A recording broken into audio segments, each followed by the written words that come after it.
May I introduce Carolina Schwab, who is the founder of the Oceanborn Foundation, an organization incredibly close to my heart in particular. And their ultimate goal is to create a new sustainable stream of income to help to combat the climate crisis by focusing on ocean health. Ladies and gentlemen, please put your hands together for Carolina.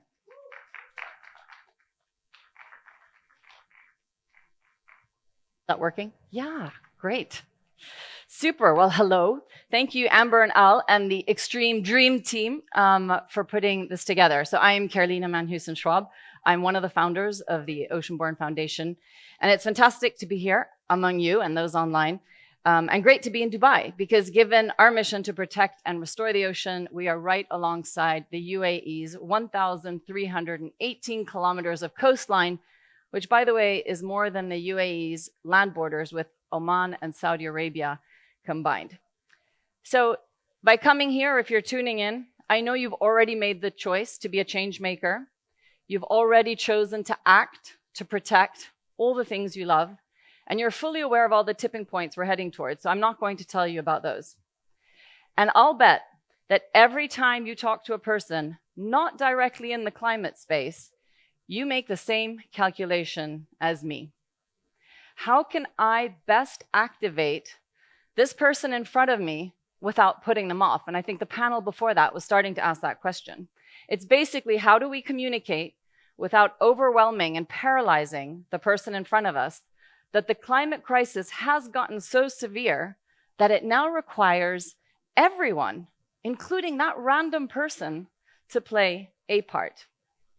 Because it's on us, it is on this community to find ways to communicate outside this community that everyone matters and everyone can now be a part of the solution. So today, I thought I'd talk about how we might unleash the power of personal choice as a component in the fight against climate change, and share with you how we're doing it at Oceanborn.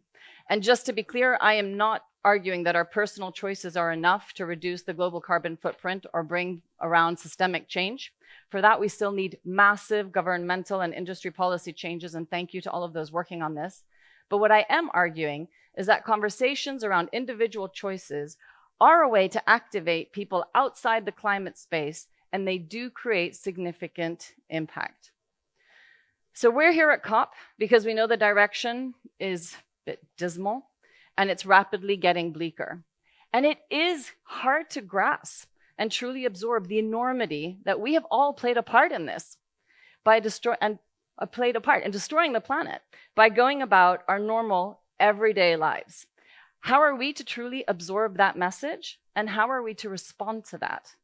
And I think the answer, at least what's giving us the best results, is we need to communicate hope and action, collective action, so we don't feel so small and alone. And we know collective action makes a difference because we today are not living our worst present, thanks to all the work that was done in the past. Those actions added up to give us a better today. And sometimes we forget today could be so much worse.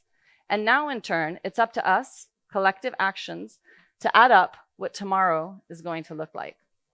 So just quickly, I'm going to tell you why we decided to work in the ocean space.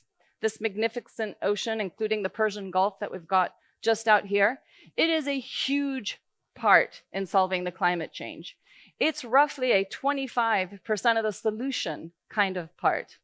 It is our biggest natural carbon sink, absorbing 30% of human CO2 emissions and capturing 90% of excess heat generated by these emissions. If the ocean dies, we will die. In the words of Dr. Sylvia Earle, I'm sure you all know, no blue, no green, no water, no life. And perhaps we've gotten so used to these terms, climate change, climate crisis, that we might forget what it's really about.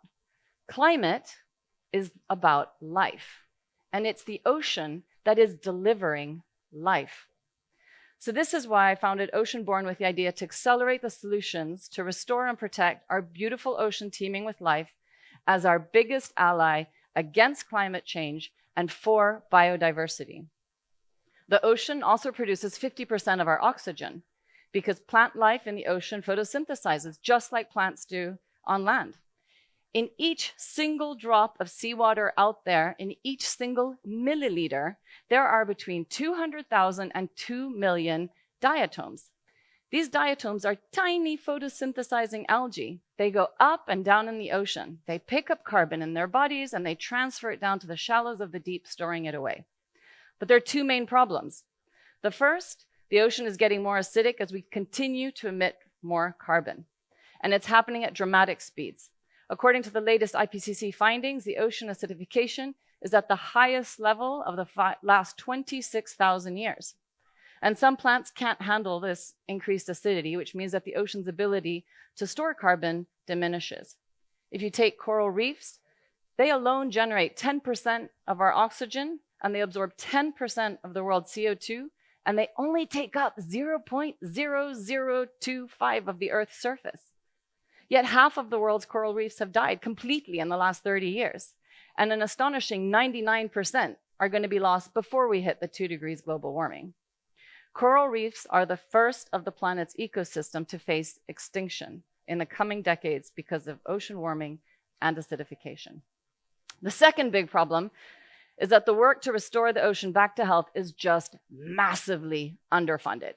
And yes, governments are unleashing a flood of capital to meet the challenge of reaching net zero. We've got the $370 billion from the Inflation Reduction Act coming out of the US. We've got potentially 1 trillion euros in public and private funds from the EU Green Deal. But to restore the ocean back to health, we need about 175 billion US dollars every year. And at the moment, the actual number that's being invested to achieve the SDG 14 goals by 2030 is about $10 billion. And if you play a little bit with the numbers, you can kind of add indirect investments and get that number to 25. But even with that, you can all see that the shortfall of investment needed is at least $150 billion every single year for the ocean alone. So Oceanborne's specific mission is to help address this funding gap by creating new streams of income, where 100% of the profits of our commercial activities are donated to initiatives that protect and restore the ocean. At Oceanborne, we've now got 4 business units. We have an investment arm that's doing everything from seed to late stage Series B. We have a B2B that does uniforms, corporate gifting, and merchandising. And we've got 2 B2C products, which we use to talk to the person on the street. And believe it, one of those is actually a beer that some of you know. Ocean Beer is the name, of course. Anyway, each one of those business units, each one of those products and services, they need to do 3 things. 1, they need to start a conversation. We need to drill down that with every purchase we make, we are directly subsidizing one future over another, that there is power in our everyday decisions. 2, they need to offer an alternative that is as planet-friendly as possible so that we ensure that every step of the way through our sourcing, producing, and transporting, we are doing it with the lowest impact to planet possible. And 3, our tagline, 100% for the ocean. This is our everything. 100% of the profits are what are distributed because those products and services that we're bringing to market are the endowment for the foundation, and the ocean is its only shareholder. So in a way, if you think, we've kind of built a platform for conscientious, planet-loving customers to, on the one hand, lower their negative impact while generating a positive one. Because it is thanks to Oceanborne consumers that since 2021, when we were founded, we have dispersed over 1.5 million euros in initiatives that accelerate the path to restore the ocean to health. That's 1.5 million euros that weren't going to climate or ocean before, that have supported the greats like Sea Legacy and Oceania in their high impact policy work. That's funds that have ensured scientists get a seat at an important negotiating tables like the INC. That's funds that support seaweed farming as a way to mitigate climate change, create habitats, and improve our water quality. And funds that have invested in technologies like Bound for Blue, working to decarbonize shipping. So that's a new income stream of 1.5 million euros going to ocean positive initiative that did not exist 3 years ago. My goal now is to scale. We need to raise many millions more to keep chipping away at that funding gap. And to that one cynical person in the audience, because there's always one of you, who is thinking, well, what's the impact of millions if your funding gap is 150 billion? Well, I know that I am one of all of you, and that through us as a group, as a movement, as a collective, we are more and more people that want to start making connections between our choices and the future that these choices support. So while we need to reflect and discuss the challenges of our time, we can also share and discuss the opportunities of our time. This time, which is arguably the most critical one in human history, when the future of all life on Earth will be determined by what happens in the next few years. We know what's at stake here at COP. And looking at this room, I know you all have your stories. And together we really can make a change, and things are changing. Every single conversation, every single action that pushes back against the destruction on our planet is the next step on a necessary journey. Only 3 years ago, I was a worried, nerdy citizen reading IPCC reports from the sofa at my home. If I'm standing here today, it's because so many of you welcomed me, championed me, gave me a leg up, educated me, connected me so I could be useful. How am I not going to believe in the power of the collective? So when people start taking actions, that very first step, that very first change in a habit, even if it's only to drink that one first ocean beer, we need to champion them, because it all starts with that first step along this journey. And then you push for the next step after that. And with collective, consistent, and kind pressure, we won't accept the cynical argument that we're too small to make a difference. And with that in mind, I just want to remind us all the 3 concrete things that we should be doing and encouraging everyone to do, not just us here at COP. Everybody needs to vote. Everybody needs to think before you buy. Everybody needs to start communicating. So if I take the first one, vote, it's so obvious, but the people we elect make a difference. And countries with more than half of the world's population, that is over 4 billion people, will have elections next year.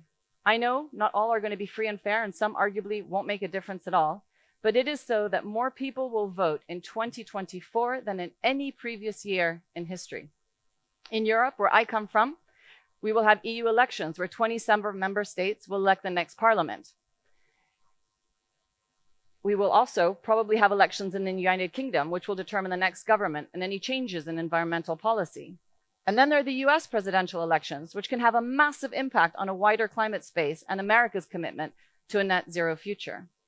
We need to get informed about which candidates or parties will deliver the safest measures for a livable planet. And we need to communicate before elections to the parties and the candidates that we want climate action. It's imperative that we give politicians the courage to take bold stances on climate, on life, because they will not implement an overturn of our harmful systems if they don't think they have the electorate behind them. So we got to get loud, which is why I love those 2 girls that were on the previous panel, because they're getting loud. Second, think before you buy. Not only do the choices we make as customers make a difference, but we must change consumption behavior if we're going to solve the climate crisis. It is a piece of the puzzle. And we all know the drill. Buy better, buy less, know your brands, be coherent, sign up to public campaigns. Consumer pressure is starting to change industries, and we need to keep that pressure on. And I'll just say it again. Every consumption choice we make, be it a choice of product, service, investment, pension fund, it's all contributing to the global environmental footprint. And third, communicate. Speaking up makes a difference. Staying positive makes a difference. And fighting apathy makes a difference. We need to tell our own positive stories to inspire others and strengthen those links between communities of like-minded people, like Extreme is doing here. So in sum, think of citizens as the new planet police. Ensure we're all voting, we're all thinking before we buy, and we all communicate. The odds might seem stacked against us, but it isn't too late. We're all here. They're incredible minds and hearts, all working in the same direction. So let's choose not to be overwhelmed by the challenge. It's actually an exciting challenge, a fight worth fighting for, in which the rewards could not be any greater. And how proud we will be when we've made a difference and our ripples turn into waves. Thank you.